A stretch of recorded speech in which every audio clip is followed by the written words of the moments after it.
Nós estamos recebendo aqui no programa Vida Plena a advogada da Proteste, doutora Tatiana Viola de Queiroz. Doutora Tatiana, muito obrigada pela presença da senhora. Eu que agradeço o convite. Queria começar falando sobre a questão do endividamento, no caso do nosso país. Hoje, o principal motivo seria a falta de planejamento? Com certeza, a partir do momento que as pessoas elas sabem o quanto elas efetivamente ganham, né? Então elas vão saber também o quanto elas poderão gastar. Infelizmente, a maioria dos brasileiros não faz isso, né? Eles vão gastando, vão tendo as vontades de adquirir esses produtos e serviços e vão comprando, gastando e não se planejam. Por isso, realmente acabam se endividando. Perfeito. Planejamento seria, então, a primeira palavra aí para a gente compreender a questão do endividamento. Agora, quais outros problemas seriam decorrentes, por exemplo, das dívidas que as pessoas acabam se colocando? Aí é uma série de fatores, né? A falta de planejamento seria a primeira coisa, a segunda coisa é esse crédito fácil, né, que todas as pessoas têm, então são cartões de crédito, cartões de loja, cheque especial, enfim, as pessoas têm aí uma série de créditos possíveis e com muita facilidade de adquirir, né? E além disso, o desejo do brasileiro de consumir, né? O brasileiro realmente ele é bastante consumista. Então, somados esses três fatores, as pessoas acabam realmente se endividando. A senhora lembrava dessa questão dos cartões, que são uma espécie de um dinheiro invisível e fica difícil, de fato, você lidar diante de tantos créditos, às vezes a pessoa tem vários cartões, você tem que lidar como se fosse um dinheiro real, afinal de contas é real, inclusive a dívida que você faz terá que ser paga. Às vezes essa distância entre o dinheiro físico, digamos, e essa coisa, né, que fica no cartão de crédito, nos cartões de loja, que muitas vezes dificultam a pessoa a controlar mesmo os seus gastos. Exatamente, por isso que é fundamental fazer o planejamento, porque a partir do momento que o consumidor coloca no papel todas as receitas, né, seja salário, pensão, aluguéis que ele possa vir a receber. Então, quando ele coloca no papel todas as receitas de um lado e todas as despesas do outro, incluindo aí tudo que ele gasta no cartão de crédito, né, todos os parcelamentos feitos no cartão de crédito, no final ele vai ver o quanto ele tem para gastar e o quanto efetivamente ele gastou. Então, esse é o principal, a principal solução, né, para sair do endividamento ou evitar o endividamento. Endividamento, tá? É uma palavra que muita gente, infelizmente, acaba ouvindo. Agora, qual que é a diferença do endividamento para inadimplência? A inadimplência, na verdade, é quando a pessoa já está devendo e não consegue pagar, né? Então, por exemplo, ela fez algumas compras no cartão de crédito e nem o pagamento mínimo ela consegue fazer, né? Então, ela deixa aquele pagamento em aberto e outros pagamentos em si. Então, a inadimplência é justamente não conseguir pagar, nem que seja o mínimo do cartão, ou então deixar que o cheque volte, né? Quando não tem fundos na conta e aí o cheque volta. Então, é realmente o não pagamento. E quais são os prejuízos, por exemplo, da inadimplência? Além aí da cobrança de multa e juros que vão se acumulando, realmente o nome do consumidor pode ser inserido nos cadastros de proteção ao crédito, né? E caso ele venha aí precisar de qualquer outro tipo de crédito ou financiamento, ele vai ter esse crédito negado. Certo. E quais seriam, por exemplo, doutora Tatiana, as atitudes que o consumidor pode ter para evitar esse endividamento, ou esse superendividamento, essa questão que muitas vezes se torna uma situação tão difícil de gerenciar dentro da família, inclusive porque muitas vezes essas dívidas vão se acumulando entre os integrantes da família e tudo mais. A família, nesse caso, precisa ter uma compreensão, né? Especialmente quando só há uma pessoa que tem a receita, por exemplo, um pai, né, que tenha que aí só ele trabalha e tenha que sustentar a esposa e os filhos, então todo mundo tem que cooperar, né? A família realmente tem que cooperar. Se houver mais de uma receita, por exemplo, quando homem e mulher trabalham, então os dois aí têm que fazer esse planejamento, colocar quais são as receitas e quais são as despesas. E sempre colocar como principais despesas aí as que são fundamentais, né? Então, água, luz, moradia, alimentação, né? E aí, lembrando que todas as outras coisas são supérfluas, né? Muitas vezes o brasileiro, ele coloca como prioridade os supérfluos e deixa, então, as principais e as necessárias como secundárias. Certo, e é isso que acaba também trazendo muito transtorno, muitas desavenças, infelizmente, dentro do ambiente familiar.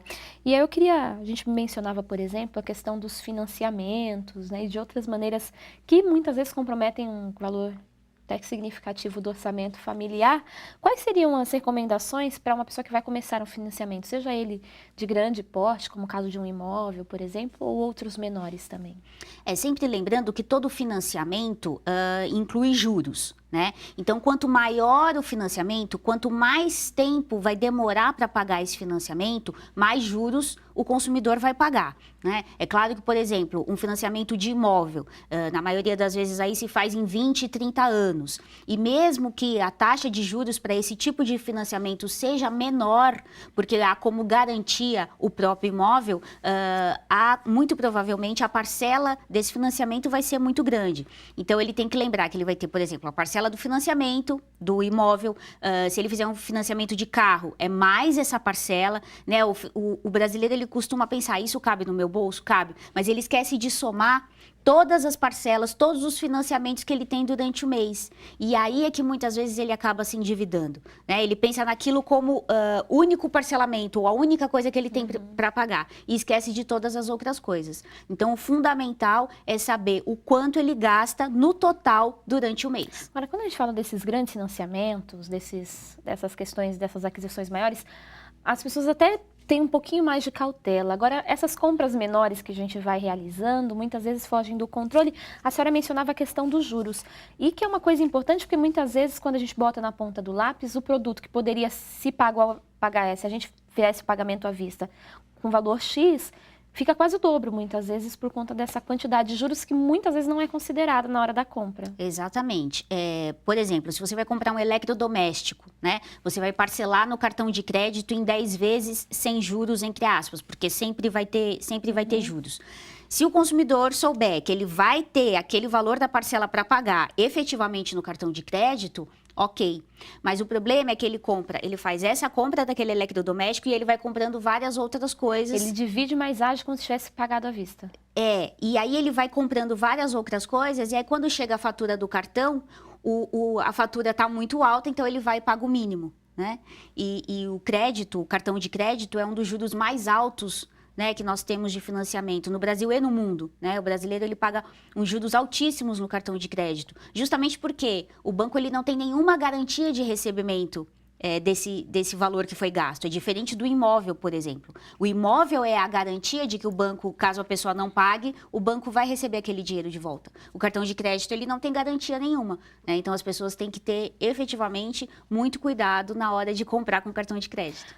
E, doutora, a minha pergunta é: há chances de fazer um bom uso do cartão de crédito? Porque às vezes a sensação que a gente tem é que o cartão é um vilão, assim como o cheque especial. É possível utilizarmos esses produtos sem acumular dívida? Então, o cheque especial, ele tem que ser usado em último caso, somente em casos de emergência. O grande problema é que as pessoas usam o cheque especial como um segundo salário, né? Eles já incorporam aquele valor no seu salário e gastam. Então, realmente, o cheque especial é só em último caso, caso de urgência, para doença, enfim, esses casos extremos. O cartão de crédito e o cheque, se eles forem usados com consciência, eles não são vilões, né? O problema é o consumidor que não sabe usá-los, né? Então, realmente, o cheque, aí, se cair e não houver dinheiro na conta, ele vai voltar, enfim, vai ter uma série de transtornos. E o cartão de crédito é aquilo: se o consumidor se comprometer a pagar o valor total da fatura, não tem problema nenhum. O que ele não pode é ficar pagando o mínimo, porque aí os juros são altíssimos e viram realmente uma bola de neve. E a gente mencionava, doutora Tatiana, a importância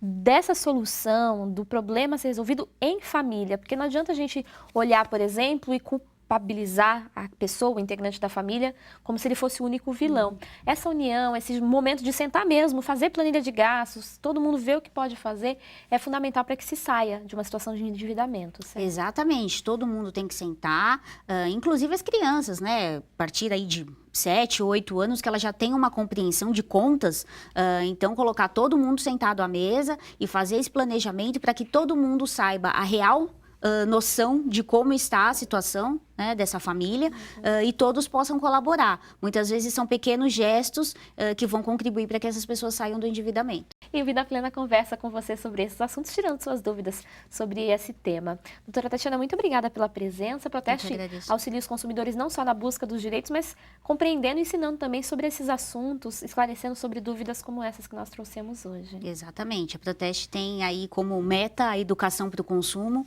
Então, nós ensinamos e tentamos passar aí essas orientações não só na área financeira, mas como em todas as outras. Quem quiser informações? www.proteste.org.br. Bom, aqui no Vida Plena, na Boa Vontade TV, essa parceria com a Proteste acontece sempre, estamos sempre destacando esses assuntos, por isso, esteja com a gente sempre no nosso programa. Estivemos conversando com a advogada da Proteste, doutora Tatiana Viola de Queiroz. Lembrando que as suas dúvidas podem ser esclarecidas, mesmo a nossa entrevista tendo terminado. A gente caminha suas perguntas à nossa convidada.